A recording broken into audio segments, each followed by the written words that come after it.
Hey guys, welcome to the latest episode of the Comedy Road Podcast. I'm your host, Jason Schuster. And I'm Lena Green. And today we've got a great guest, comedian Alex Hooper. You've seen him on America's Got Talent, also a Baltimore guy like me, and I'm happy to have him on today. Welcome, Alex. Yeah, thanks for having me.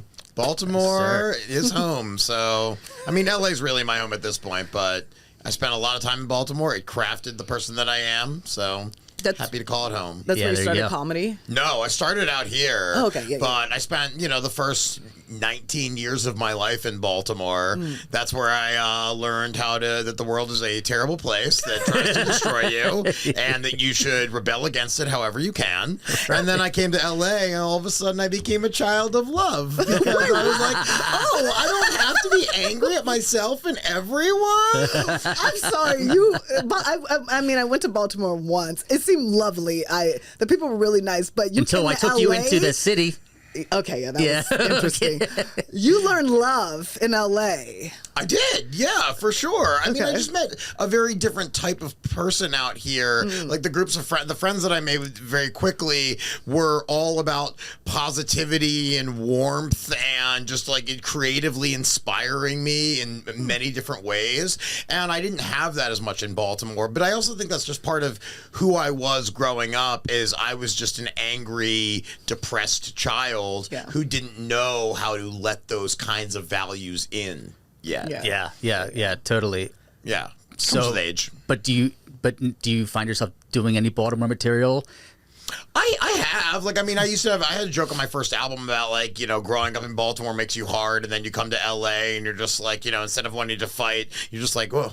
What's going on with you, man? Maybe we should just talk this out. That kind of. I connect myself to Baltimore, but I think the best parts of Baltimore are still in me. That rebellious, hardworking spirit. Yeah. But I think LA has infiltrated my psyche probably more than anything else ever would. Right. Because how many years have you been out in LA now? Almost 15. Oh, wow. Yeah. I've been out here 10. So like, once you get past that threshold. Definitely, permeates. And this is also where I discovered what I wanted. Like, I started comedy out here. This is where I started to form the life that that I have now, where I'm so filled up with gratitude and love, and I'm inspired by all the people that I'm around. And I don't think I found that as much in Baltimore because I wasn't ready to find it yet. Right. I think Baltimore is a great city. It just didn't have what I needed from it at this point in my life. Yeah.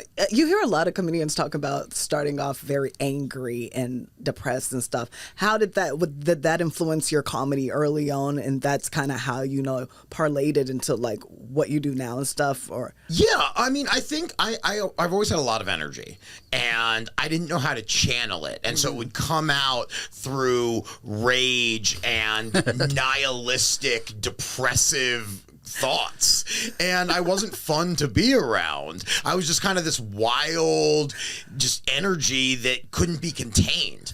And suddenly I started doing comedy, and I had a way to funnel all of that into a certain skill. And at first, I mean, if you go back and watch my really early stuff, I'm just loud. That's what I'm just loud and aggressive. Oh, so much screaming. I've seen that work for, like, especially comics who are starting out. The angry, like, I'm just going to tell you how I feel, very angry. It works for a while, I guess, until you're like, okay, I can't be angry. It was a way to get out what was inside of me in a way that was encouraged. Yeah. And so I was just letting it out. And then I learned over the years how to be more dynamic and play with levels and realize there's something about being extremely quiet on the other side of being very loud that then makes you just a more interesting performer, and it becomes more compelling. I used to think I used to have to shout over everyone in the room to be interesting and to be heard. And then I learned it's actually being quieter that draws people in instead of pushing them away. Yeah, you connect more when you're, it's kind of like acting. It's crazy you're saying that because, when you're on camera, you need to be a little bit more just quiet. You don't need to do theater. Yes. And yell. Even though we are on a stage, it feels like theater. I guess that's why people's instinct is to Be loud, be big. Yep. Yeah, and I come from a theater background. My grandmother was a professional actress. I grew up my whole life going to live theater, and then I was I went to high school for acting and college for acting, cool, yeah. and I was always in this place of just like performing big, and I think that has influenced a lot of my comedy because so much of I'll just say the online hate that I receive when I post something is like, why do you have to move so much? Why do you have to do so many things? Why do you have to play? Why does your voice sound like that? And I'm like, I'm sorry, I'm performing right now. Yep. Like, if you want just a New York style of I'm going to stand against a wall and be quiet and blah, blah, blah, that's fine. That's great. That's just not who I am. Yeah. I've always been just larger than life when I perform because I am performing. Yeah. I'm not just Exactly. speaking to you. Like, I'm putting on a show, and I think the bigger I can be, even if that means being small but with big energy, it's important for me to constantly find new ways to like present myself. For sure, for sure. When you first came out to LA, though, and your style was a certain way versus how it is now, is that because of the landscape that the comedy scene shaped you, or how did that come about for you to become who you are today? I mean, I think for the first few years, you don't know who you are in comedy. You're experimenting as you should all the time. I would have sets where I'm only going to do one-liners. I'm going to be a character through this whole set. I'm going to try to be quiet. I'm going to try to be loud. I'm going to try to move fast. I would try all these different styles to see what worked for me.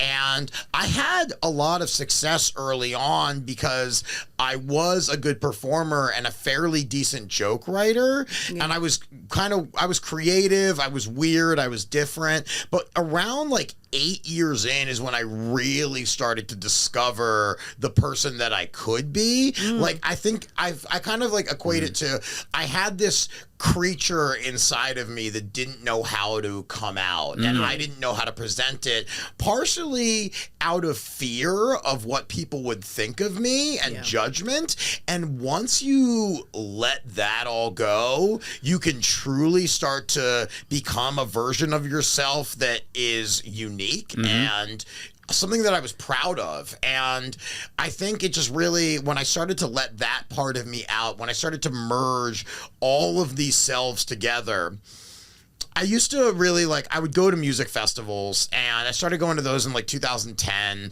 and I would be inspired by the people I would see. I'd be like, wow, these people are dressed really their own way, and they're expressing themselves, and they're having the best time. And I started going to music festivals, and I started doing the same thing, but I was like, I can't bring that into the comedy world because people aren't going to take me seriously. Right. And then I started to just wear whatever I wanted, do whatever I wanted, and that inspired my writing.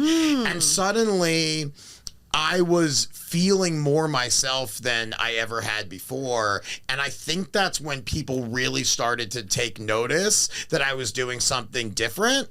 And that's when the TV started coming and things like that.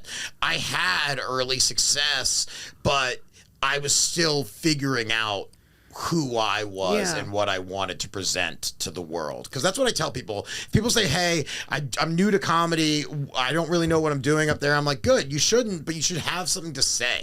When you are on stage, you are asking people to listen to you. Why should they? Unless you have some perspective, or at least you spent the time working on something that you are proud of. You should always take the stage with something you're proud of, even if you're just an idea and you're going up there to find it. Okay, but if you start to learn who you are and you let yourself come out, the writing will just follow. Yeah, but that's like one of the hardest things, what you're talking about, finding who you are. Yeah. That's so hard. Finding your purpose is difficult. It takes so long, and it's scary, and you're doing it on stage where you're vulnerable. Terrifying. It's terrifying. I remember, one of my biggest moments came in, that really changed me. It was 2016. I had been doing the roast battle show at the Comedy Store for a long time. I never considered myself a roaster. I kind of fell into this thing, and I got really good at it, but I was angry, I was aggressive, I was mean, I wasn't likable, and I didn't like what I was becoming. However, back when we had roast battle rankings and there was always top 50 roast battlers, I was number one for almost a year and a half, and nobody could beat me. And suddenly I was bored. And I spent the whole year. That year. For some reason, I just thought of it on, like, I started writing about people on Facebook. And I started on the first of the year. And I had a really good New Year's where I just felt the love from so many beautiful people in my life. And I felt so privileged that I get to know all these amazing people. So I started writing about them on Facebook. And I lasted an entire year. I did 366 days of writing about a different person on Facebook publicly. And so people were like, this is crazy that you're doing all this. At the same time, while I'm being the nicest person in the world, I'm going on stage and emotionally eviscerating people with these roast jokes. Right. So suddenly I'm at a music festival, and it's like October 2016. I'm wearing this very silly costume that I had found at Goodwill, this red unitard. And if anyone's ever seen my first America's Got Talent, that's what I'm talking about. Yeah. And I suddenly was at a music festival, and I'm like tripping on acid, and I look at a friend of mine, and I go, what if I wore this on stage? Right. He's like, what if? And I was like, when? But when? When can I just walk on stage like this? And he goes, roast battle. And I was like, oh. Yeah. He's like, dude, you got a battle coming up. You got a title fight coming up. Go in there and show him something different. And the first time I did that, I was like, something in me is unlocked. Yeah. I am fearless That's right awesome. now. Because I was afraid to do it, especially, I was like, this is the Comedy Store. This is not a place where you take a chance like this. And I'm like, wait a minute. Right. Hang on a second. The place where Robin Williams was formed, where Jim Carrey was formed, where all of these people discovered who they were by being bold and taking the biggest risk of their lives. Yep.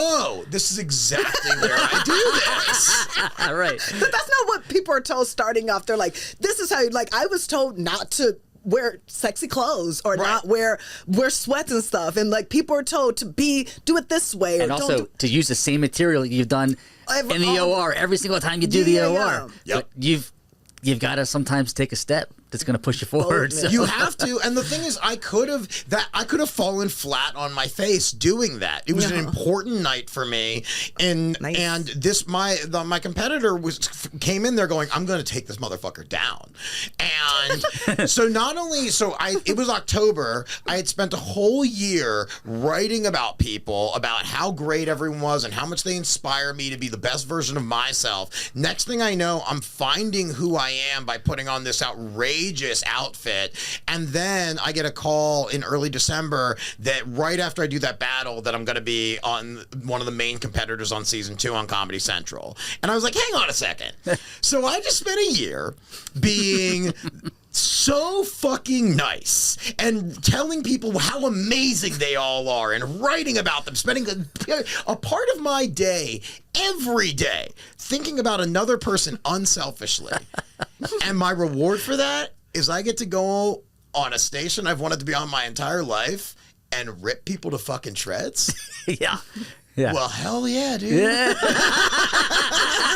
This is me getting my aggression out. Like there is still this Baltimore rebel inside of me that stirs all the time, and it just wants to scream and just I don't destroy people. Yeah. I feel you But on that. now I do it in a way that is loving and kind of magical, and I've let it happen that way, and it has completely changed the trajectory of my career. Well, I think we saw that when you did AGT, because like you roasted those judges in a way that I don't think anybody ever expected to be roasted before. And No one's ever talked to those people like that. that's what I was like. Yeah. I don't think anybody's ever been bold enough to talk to them. No, and that's why. And honestly, I mean, that's why that audition went so viral, is because like I didn't realize I was shining a light onto these celebrities and how fickle they are. That was not. It was never my goal to do that. I just wanted to go just be like a prancing idiot, a professional court jester, just saying these silly things. And then all of a sudden, it hits the internet. I think I bombed, of course. 3,000 people are screaming at me. They hate my fucking guts. I think I bombed. 2.5 months of me being queasy every day, not knowing what this is going to look like, if this is going to destroy my career. It hits the internet, and people go, this is legendary shit. Yeah, right. And the thing is, know. like, I have to say this. I try to say I'm very humble. I always try to be kind to everyone, but I have to to say, at a certain point, you read the word legend enough times from random strangers on the internet, you have to believe that maybe you can be a legend. Yeah. Maybe you are one. So how do I live up to that moving forward? And how do I keep outdoing myself and surprising not only my audiences, but also myself on what I can do? And that audition, that first one on AGT was like, oh, I'll be fine. I'm never going to be scared to be on stage ever again. Wow. Ever again. It will never be as brutal as this.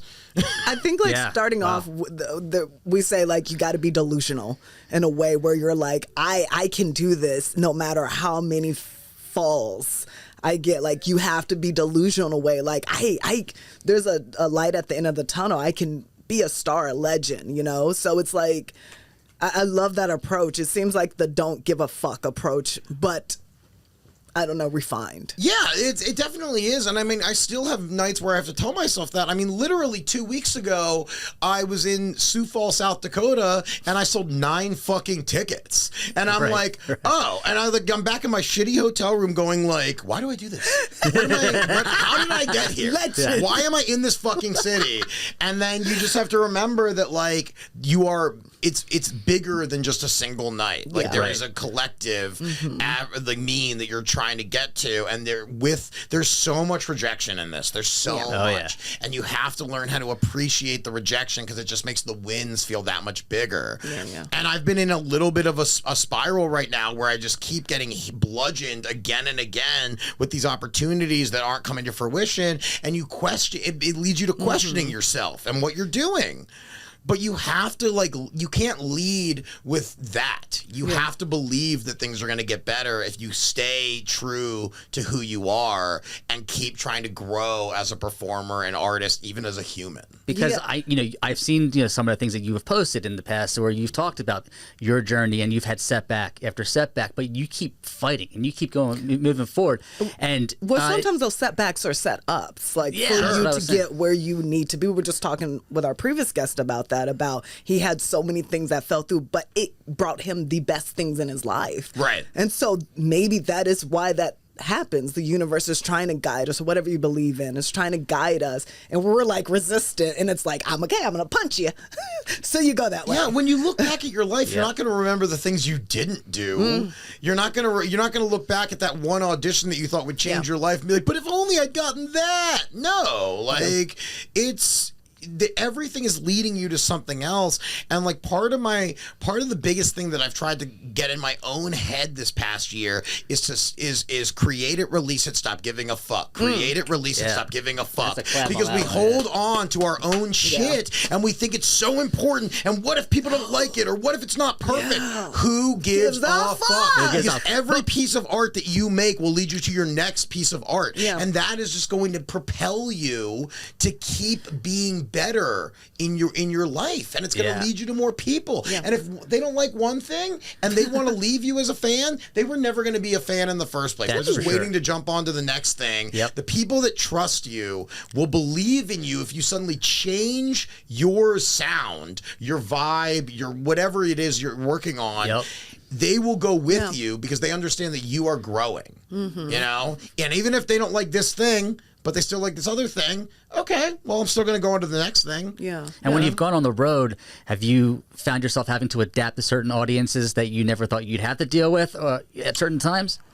I have learned that I am more malleable than I give myself credit for. I love that. I used to think that, like, oh man, I'm just this kind of like weird psychedelic rainbow drug troll, whatever it is. Like, then I was like, those are going to be my people. But then all of a sudden I'm like, oh, well, the only people that showed up are this birthday party for someone's 74th, for Agnes's 74th birthday, and that's the whole crowd.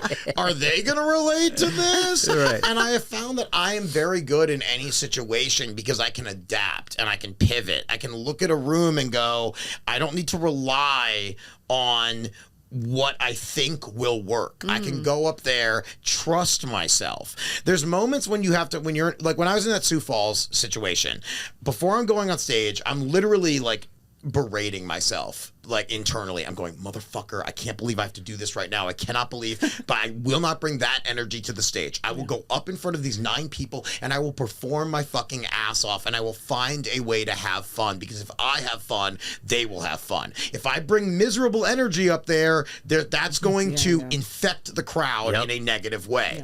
But if I'm up there just kind of being just a silly little weirdo and enjoying myself and actually just looking at them, working with them, I will discover something. And those moments, even though they're still hard and they take a lot out of you, they're important. Because it's not always just going to be the rainbows and lollipops, you know? Sometimes you are literally just sucking on an old stick, just going, I can't believe I put this in my mouth, but I chose to put it there, so... Well, I think a lot of people don't really know the intricacies of getting on the road and what it takes. Are you booking your own shows now? I've always booked my own shows. Yeah. Yeah. That's like, I mean, everything I've ever gotten pretty much has been because of something that I have set up for myself. Opportunities will come. Like sometimes, yes, you get a call that says, hey, we are going to put you on TV for this thing. But like, so I just did a Comedy Central taping that's out right now that I filmed in April. And people think, oh, did Comedy Central call you for that? No. I've been sending Comedy Central sets for years trying to get trying to get one of their tapings, and finally all it took was almost dying of cancer for them to go, you know what, maybe we'll give him one. But like, it's all of these things that I'm constantly it's planting seeds, right? I'm constantly dispersing seeds everywhere I go, and I'm trying to water the ones that I know will be worthwhile, but other ones will just sprout because you left them somewhere. And my whole thing is, how many seeds did I plant today? Where did I plant them? Did I email a booker? Did I release a podcast? Did I go on someone else's podcast? I don't know what any of this is going to do. And the things that you think are going to do a lot for you will typically fail in your expectations because you thought they were going to do something bigger than that. And you can't. You just can't think that way. You know, you do things because you enjoy them and you hope that they lead to somewhere else. But for the most part, you know, this is a very self-serving business, and if you're not in it for yourself and ready to fight for yourself, then why would anyone else ever do it for you? It's true. True. I love how you take an artist approach to it, and I think people forget that this is an art form. And hearing you talk, it's so refreshing to hear about like your approach of the emotional, how you connect with your material. How do you, like, when you're connecting, are you sitting down and writing? Are you a person that sits down and just gets pen and paper, I'm writing, or just ideas just come to you and you're talking to someone? Or I mean, I wrote today. Like I said, I write whenever I have a sliver of an idea that I know could be something bigger. Because when I look back at my best bits, the ones that really have connected to people, I had a little premise and then I sat down and I wrote. I'm not just I will figure it out on stage person. I might throw it out once if I just think about it before I go on stage. But for the most part, like, today, I was like, this bit is so complicated and there are so many moving pieces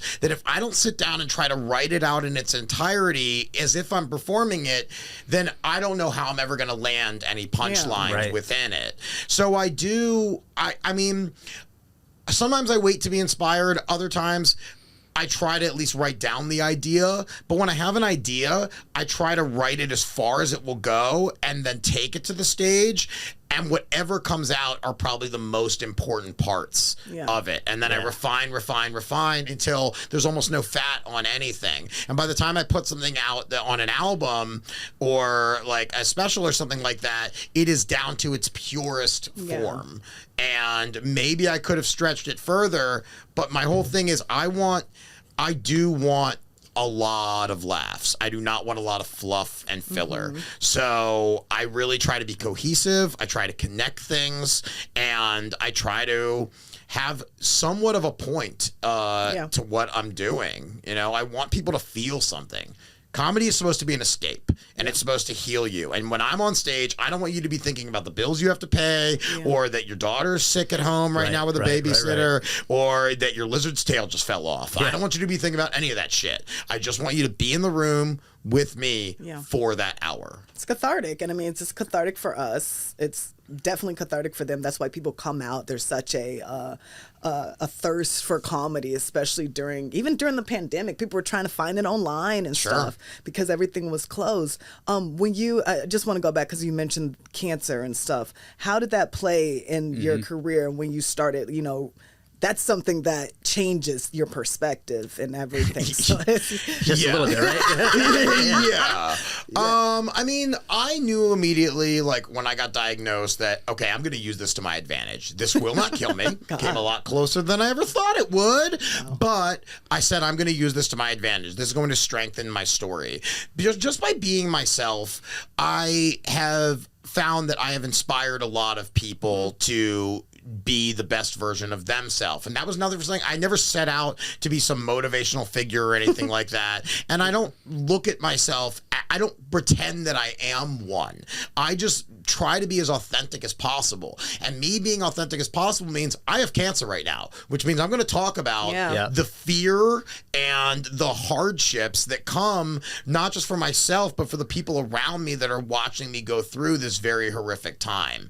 And it didn't make sense to me to try to hide any of it, so I just immediately put it out there. I started talking about it immediately. I was on stage at the Comedy Store the day I got diagnosed. I had a show that night, and I was on stage doing other material, and my brain, you know that point in your brain when you're doing material, but your brain is talking to you about something else? I'm like, I'm not in this, because I'm thinking about everything that just happened to me today that I just learned. I'm thinking about the last 3 months of these horrible tests that I had to go through to get to this point where now, oh shit, I actually have cancer. I have stage 3 Hodgkin's lymphoma. And I just stopped in the middle of a bit and I was like, guys, I don't want to talk to you about this. You want to know what really is going on with me? Yeah. And I just started talking. I didn't have any punchlines yet, but I had to express the truth that was inside of me in that moment. And I couldn't hide it. And that from that point on, I was like, okay, from now on, for a while, it's going to be this kind of material. Yeah. This is where we are. Yeah. So it just, it's difficult, especially because for a while I ended up in the hospital. I had a stroke. I went septic. All these things. I was in there for 33 days. It was awful. I had a port that got infected. That's how it all happened. But then when I got out, I had a PICC line, which is what most cancer patients have that go through chemo short term. They wear a PICC line, and I had a PICC line on, and people could see it. Like even under my kimono, if I ever lifted it up at all, people would see, oh, there's a PICC line under there. Yeah. And so I was doing comedy in front of people basically while actively going through treatment, which is a very hard bridge to navigate when you're on stage trying to be funny and people are like, but you're dying. And I'm like, yeah. Right. Yeah. So it just it was the biggest challenge I've ever faced, because it's not just, I have to find ways to be silly and be fun while also not terrifying the audience of one of their biggest fears. It's surprising though, because my mom died of cancer and I just started talking about it on stage, but it is a release when you say it and people we're all gonna die. Yeah. This is the truth. This is the only thing we know. Yep. So to say it, I think it does release people from also having to think about it, ruminate on it all the time. We know that's going to happen. So it's wonderful to bring that into comedy so people can just confront it, laugh, and be like, yeah, but that is this is going to be, and I think it helps in a lot of ways. It does. I mean, especially cancer, because cancer is ubiquitous. That's what I say on stage. I was like, it will probably happen to you, but if it doesn't, it's going to happen to the person right next to you. Exactly. And it's just that kind of disease. And my mentality is what got me through. Like for the past 10 years, I've been focusing so hard on just shedding that angry little boy that I was when I moved out here, that I grew up as, and just trying to just treat myself well through methods of self-care and meditation and exercise and healing in all these different ways, and being a more positive person. When I got cancer, I was like, okay, my body has cancer. My soul is still mine. it's still healthy. So I can't suddenly fall into a dark hole because my body is sick and everything hurts and I'm a little scared. How do I keep positive in this time? And I was pretty transparent throughout it. And so now that I'm talking about it on stage and things like that, it's a burden and a privilege because people walk up to me after shows and they want to like dump their stories on me. Yeah. And I've always been like a magnet for trauma vampires. Like that's just something like, dude, I have an energy that lets people feel immediately comfortable and they just walk up and will dump the worst moments of their life. Oh my God. I don't think I've ever heard that before. No, I've heard it. Me too. Yeah. And it's overwhelming because they don't even see that you're like, right. Please. It's just and then they're like, okay, I feel better, and then they walk away, and they just leave you, and they leave it. And I'm on the road all the time, so if somebody sits next to me at a diner counter while I'm having breakfast, and they're like, oh, man, divorce sucks, right? I'm like, I guess so. Open up, sir. Let me get on my notebook. I've got some time. Yeah, right. 3 hours later, there you are. Sometimes I have to tell people, I'm like, hey, listen, I will listen to you, but you need a therapist. Like, either buy my merch or don't, but like, there's other people waiting in line. You got to go talk to somebody else about this, dude. But I think a lot of it is because I'm this traveling vagabond. They're like, oh, I can just put it on this person and I'll never see him again. And I'm lucky enough that I've learned how to just not let any of that shit stick to me. I will hear your story and I always say, like, I have pretty bad eczema. It just flakes off of me with the rest of my skin. Like, I'll put your trauma out like we just finished a cigarette. I'll just stamp it on the ground. I'm like, fly free, little bird. Right, wow. right. It's so crazy you talking about that exchange of energy because I feel like, I don't know if anybody else, but I feel like I dump, especially in the beginning when I was trying to get the trauma out, I was putting that on the audience. And I was like, bye-bye now. And it's like, it is this exchange of energy. Like, yeah, you're always going to see, especially newer comics, before they learn how to write jokes, they're just trying to use it as a therapy session. Yeah. And then eventually, look, you can, because comedy is very therapeutic, but you need to make sure that you're also giving them a laugh and a show, not just like, Jesus, this person is fucked up. Right. Like, you come on stage, I'm going to kill myself. No, I don't want anyone to feel. I even feel weird when people clap after I say that I beat cancer. Like when people in the whole audience will start applauding, and I honestly, because I'm not doing it for that. I'm not. I understand why that's just a natural thing. No matter what, it's just that clapter effect of like, so guys, I was in the military for 8 years. Hey guys, excited, baby. Hey, I just beat cancer. But I almost want to just like shut that down as fast. Like I give you that moment, but then I'm like, I'm not telling you because I want you to be proud of me.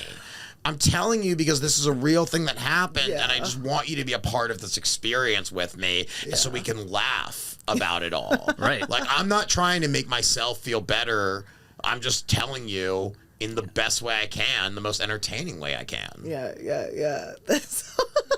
Like and this like it's a natural human response when there's I don't know if it shocks people, but for a comedian to come on stage and open up like that and say something like that, they want to be like, okay, this will make them feel better, but it's not. You're just trying to tell them this is what's going on in my life. I don't think they understand that though. Yeah, I mean, it's just it's a polite thing to do. I'm never like, guys, shut up. I don't need this. Like, That'd be so funny. If it happens like a third time in a show, I'm like, guys, I really appreciate it, but like, I don't like. I'm fine. Like, I'm standing up here and I'm okay. You know, but I get it. I really do. And I mean, look, and my thing about like art and comedy in general is that I release things that are part of my life at this moment. And I can look back at some of my early jokes and be like, I can't believe that I thought that was my best joke. Or whatever. But at the time, it was. It was. So they're all timestamps of my life. And if I pretended cancer wasn't, I would be doing a disservice to myself. I was having a conversation with a friend recently who is a pretty famous person, very big headliner. And he said, I was like, I just want to like do this special and just like get this cancer shit out of me and probably, not talk about it much more. And he goes, are you kidding me? this is a significant part of your story. Yeah. You're going to be talking about this for the next 20 years of your life. You're never getting rid of this. Yeah, And you're exactly. crazy if you think you are. People are always going to bring this up to you. That's No right. matter how far you go in this industry, you are going to go on some talk show and they're going to be like, what was cancer like? Yeah. In the same way that I'm never going to get rid of America's Got Talent. I used to think, can we shut the fuck up about it? It was 2018 and 2020. Like, it's done. But it's like, when you do something that is that significant, of course it's going to be with you. Yeah. You know, and you have to just, and that's okay. Right, because you did 2 runs of AGT, Yeah. right? Yeah. And do you think because of AGT it helped propel your career even further, or do you think it held you back in some ways? No, it definitely propelled my career, but it also, I had to make sure that I wasn't put in this box all of a sudden, because people didn't know who I was as a comedian. They knew this character, because AGT, look, while it is a real part of myself in there, it's this arrogant, invincible, just magical forest creature, whatever. It's still a character, and it's not what I do on stage as far as stand-up goes. So I would be hitting up clubs like, hey, I just had this run on AGT. It went really viral. I would love to play your club. And they're like, are you just going to like wear a tail and make fun of everybody? Right. And I'm like, no, I have albums. I have like all these clips. And they're just like, I don't know. So like, you can't let yourself be boxed in, but you do have to use what's given to you. Yeah. And it just so happens that the main thing I'm known for by the world is roasting. Yeah. So I don't deny that part of myself. I just bring it out whenever I need to. You know, it's always there, but I always want to, as an artist, I never want to be pigeonholed into a single box. Yeah. You know, I want to that's why I've made like my Pug Yoga calendar, why I wrote a book, why I, you know, have stand-up albums, why I have roasting stuff, why I have like, there's all these different things. I have a song on Spotify. Like, there's all these different parts of me that want to come out. And if I don't explore them freely, then I'm doing a disservice to myself. And that's why I'm so in the mantra right now of just create it, release it, stop giving a fuck. Yeah. Because if I hold it in, it's not going anywhere. It's just going to stew inside of me. And, you know, I think my light will burn brighter just by letting it out, even if it doesn't go anywhere. Yeah. A lot of the shit that I do doesn't go anywhere. You've never heard of half the stuff I do. Yeah, right. That's okay. It leads me to the bigger things. Yeah, and and speaking of bigger things, was being on the road full time always your goal as a comedian? I mean, my initial goal was get on a sitcom of some kind. 'Cause I moved out here to be an actor. I was already in SAG when I moved out here. I joined in college. I was able to do a couple movies in Pittsburgh, and that got me to join SAG. So I moved out here thinking like, okay, 3 or 4 years, I'll be able to be a series regular on some show. Well, that didn't happen. You know, I got my little bit parts here and there, you know, and then when I found stand-up, I was like, oh, this is what I really want. And I didn't know if I wanted to go on the road or not. I just knew I wanted to keep writing jokes and performing. And I didn't really start going on the road even a little bit until I was 4 or 5 years in. I would go like up to San Francisco for 4 or 5 days and do a bunch of shows. I didn't do the road much at all until I was probably like 8 or 9 years in is when I really started like going like, oh, let me see where else I can go. Right. And then just, you know, start like opening it up a little bit more. And now, look, as much as I didn't love my show in Sioux Falls, I'm happy that I have been to South Dakota now. There you go. You know, there's a lot of places that I've been where I'm like, I don't need to go back. Right. But then some places are unexpected. I have a big fan base in Lincoln, Nebraska. So I've been there 3 out of the last 5 years because people show up when I go there. And I never thought that would be a place that I would visit a lot. But they show up for me. Right. So now I'm going back, and you just never know. And it's fun to just I'm so present when I'm on the road. I love that. Yeah. I'm so in my own world, and everything is new. Every feeling, every place, everything I'm seeing, hearing. So I just walk around and I just experience. I go to museums. I go to different restaurants. I mean, if you don't, table for one just becomes the thing you say most often on the road, you know? Right. I'm lucky when I get to go out with people, but for the most part, I'm out there by myself because I can't afford to bring anyone with me. So do you look for a local some person to open, or are you just Yeah. typically Most of the time, it's just whoever the club gives me. Sometimes, like next week, I'll be in Florida. I'll be in one night in Orlando, 4 nights in Tampa. And a Florida local that I met a few years ago doing the road hit me up. She's like, hey, can I open for you on these shows? And she's great. So I was like, yes, perfect. That's going to be fantastic. Now I have someone that I'll be with for a few days that I actually can like hang out with the whole time. A lot of it, I am just by myself. And the comic that's opening, he has to work his regular job during the day or something like that. So I'm just trying to figure it out. I'll go to the movies. I'll go on a hike. I don't know. Like, you just spend time, like, just being a person without any obligation to do something else. It's weird, though. I did a road gig, and I was like, this is weird. At night is the only time I need to work, and I went to museums, but it felt so, and it was so lonely. Yes. And that's something, do you think that fits well with, because your personality, you have a big personality, that doesn't really fit well with you, does it? Like being on the, and how's the longevity in that? Like, do you want to go back to sitcoms or trying to get on? Sure. I mean, look, anything to sell more tickets, right? Yeah, That's always the goal, is to be able to sell more tickets, to have more places say yes to you.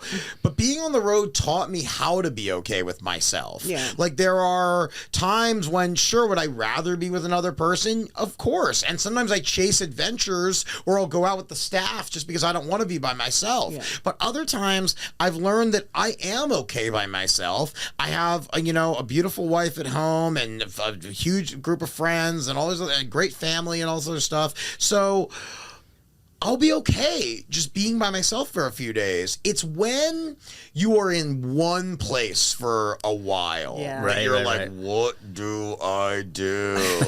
Like, I remember I was in Calgary I'd never been to Canada. I was in Calgary for 6 days. They booked me Tuesday through Sunday. And I was out in the suburbs because their condo from downtown was being renovated. So they put me in there. They're like, you're going to love this. You're going to be, it's so quiet. It's so secluded. And I was like, no. What do I do? Hello. Right. Going crazy. I heard you can't get paid in Canada. It's hard to get paid because you have to have a certain visa when you're on the road as a I don't know. I didn't have that problem. Really? They pay you in Canadian, which you got to be careful about because 1,500 Canadian is like 1,100 US. Right. So you got to be careful how you spend your money and stuff like that. But you end up just that. I do more writing. More self-care is necessary. Yeah. And that's so important when you're on the road, especially in the years when I was a huge drinker or like I was chasing parties, just trying to get fucked up because I'm traveling and I'm partying and all that. Like now, like my biggest thing is just like, all right, I have time to write. I have time to meditate. I have time to exercise. I got time to take a walk. I have time to check in with people that I haven't talked to in a long time. Visit museums. Yeah. Like all these things that I wouldn't have time for otherwise. Suddenly there's nothing holding me back. I don't have to be here and go to appointments or pay bills or have meetings or, be sending, I have time. So spend a couple hours every day, like taking care of yourself so that you don't go crazy. And so that by the time you get to that show that night or those shows, you are in prime condition to perform and give yourself to these people. Because that you owe it to them. You do. They are out for the night. They bought tickets. They got a babysitter. They are paying drink minimums, food minimums. Yeah. That is not something to be taken lightly. For sure. Some people, that's their one time they're going to go out in the next couple months is to see you. For the first time, like they're seeing comedy. Some people, it's their first time. So many seeing people. comedy, which and you're their experience, and that can be everlasting. Oh, I love popping cherries. I love it. Start calling out people. Who's a virgin here to comedy? So many people afterwards are like, "You're the first time I've ever seen a comedy show," and I'm like, "Oh, cool. Well, I hope you realize that it's way better to experience as in a room where it's happening than it is watching it on Netflix or on YouTube. Like those are great to find people and to just like, have something to like delve into, but there's nothing like being in the room. And I've always been a live experiences person. Festivals, concerts, comedy shows, like these are all things where if I'm with other people experiencing a thing, it is going to just kind of just permeate a part of me and inspire me to do something bigger with myself. That's awesome to hear. Have you ever had any issues getting paid on the road? I mean, sometimes you just have to kind of fight for like, hey, I know there were, 80 people here and you paid me like there were 40. And they're like, well, we have expenses. And like, it gets a little weird sometimes and tricky because since I do all my own bookings, I don't have someone to just call them up and be like, motherfucker, you owe this guy this much money. Right. For the most part, I think people are pretty good about taking care of you because they don't want to make enemies either. But I typically know what I'm going to make going into most of the shows that I do, like a ballpark range. And if I'm in that range, I don't really make a stink. And I also like, how much do I want to fight for if it's a couple $100 or something like that? It's not worth it. Sometimes it is, sometimes it isn't, But for the most part, I think the people I work with are happy to have me there because I treat the staff well. I'm kind to everybody. I put on a good show. I'm not needy in the green room. I try to be just like as professional as possible. Mm-hmm. You don't show up and get super fucked up like before you walk on stage, Like these are important things to learn. Yeah. And the more you are easier to work with, the more you will be invited back. And word like that spreads. Yeah. It does. It really does. Because the community is, we think there's so many comedians, but there really is a small community. You know what I mean? It filters through. Your book, you were talking about your book. If you like, I would love to just, how did that come about? Did you write it during the pandemic, baby? What do I do? I was a productive bitch during the pandemic. I was running my own Zoom shows. I had a podcast going. I was doing all kinds of things. And suddenly I was talking. I had this idea for a while that getting roasted really taught me how to love myself for who I am.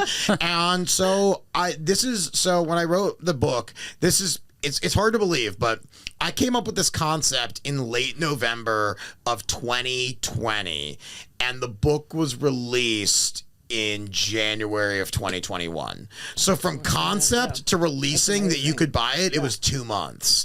And it's a 28-day workbook program of how to write roast jokes about yourself to take away the judgment from other people. So it just goes by week and day by day of little concepts and nuggets to kind of just incept into your brain to just allow you to learn how to make fun of yourself. And the tagline is learn to love yourself by hating yourself. Right. Yeah, that's and great. If you can say the worst things about yourself, if you can stand naked in front of a mirror and look at yourself and still say I love you, even though you see every fucked up little thing that you think other people see too, well then you won't care if you just see someone staring at you out of the blue or snickering behind your back. I'm going to try that after the show. See what happens. Roast yourself to happiness. It's available on Amazon. There you go.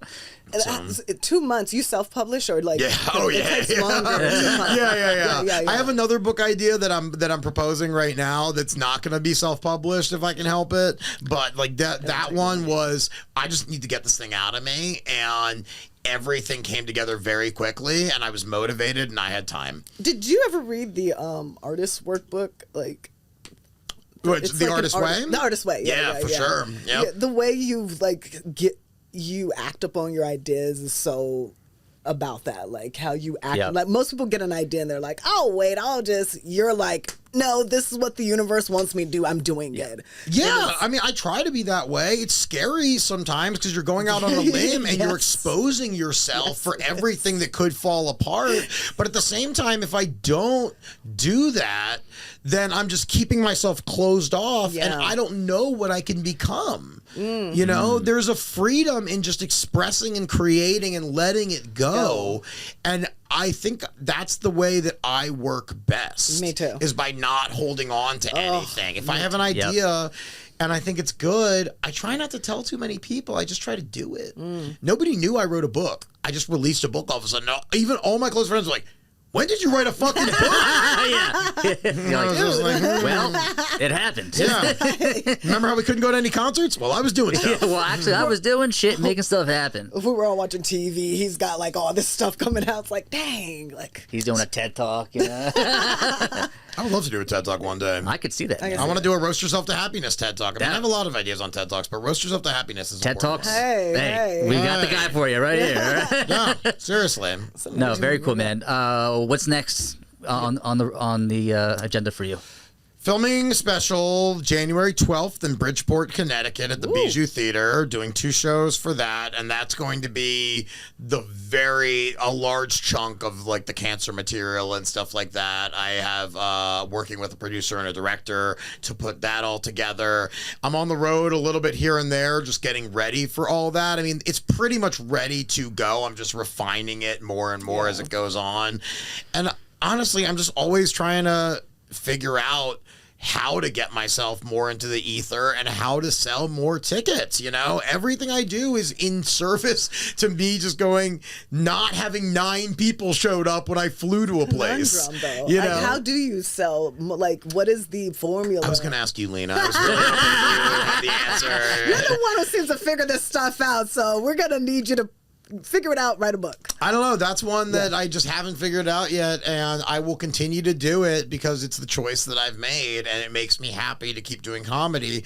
But to get people to the constantly self-promotion is hard for me, but you have to do it because it's what we signed up for. Yep. And if you want people to go, you got to figure it out. You know? So, I mean, once that special comes out, I'm going to do my best to sell it. And of course, I'm going to have to chop it up into 60 tiny little clips that I hope one of them will explode. Like, it's such a crazy time we're in that people are like, oh, you did an hour? Can I see 24 seconds of it? Yeah, right. And right, I'll decide if I want to see the rest. I'll take 8.6 seconds of that special. Okay. Yeah, and then you partnered with a production company to do. So yeah, my friend is directing and producing it. He put up half the money for it, which was very kind of him. Because I am self-funding most of it, and then we're gonna try to. We have a sales agent. We're gonna try to sell it, but you know, we don't. Yeah, that's all you can do at this point. Yeah, exactly. A lot of people, was like, just put it on YouTube. Like, people are killing it on YouTube. The people you hear about are killing it on YouTube. That's right. There are millions of specials on YouTube that went nowhere. Yeah. And I don't want that to be this. Yeah. You know? Yeah. The only thing sadder than having cancer is then doing material and having nobody see it. That's right. But I have a special out. I swear it's there. What was worse, the cancer or the special? Yeah, what took more out of me? What did I give myself more to? So I'm always just trying to find new fans and connect with the ones that I already have. And I do consider it a privilege that I've gotten this far in this business, because this is further than I've ever thought I would get in my life as far as what I'm able to do, and that I get paid for it, even minimally, is fucking cool. And it is. And it's a testament to where you've the work you've you been. put in. It's amazing, man. Yeah. The important question, this is probably, this takes precedent over everything we talked about today. What's your favorite ice cream?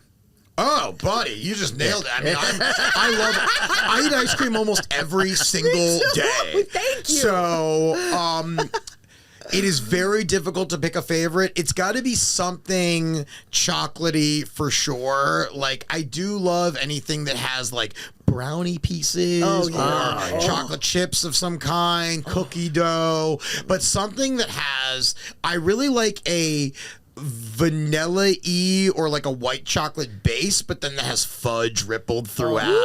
Talking my language, man. I mean, yeah, I don't drink that much anymore. I eat ice cream pretty much every day. I found a way to combine them, and it is heaven. Dude. What are you doing? She does wine and ice cream. Sherbet ice cream, and that's like my daily go-to at night. Like, I love it. Oh, I get it. Like, I mean, look, you got to treat yourself to some things in this world, and I have a lot of vices over the years, and ice cream is one that I always say, like, I could be like healthier, but I exercise to Yeah. off-put the things that I put in my body. Yeah. Preaching. Like that was me for years going to music festivals. People would be like, "You just did a lot of ketamine and mushrooms," and I'd be like, "I know, but I also ran 17 miles around this festival. Did you see that part of Yeah. it? I worked all of it out. I put it in and sweated it right back out." Right. And by the way, the ice cream stand over there is fucking amazing.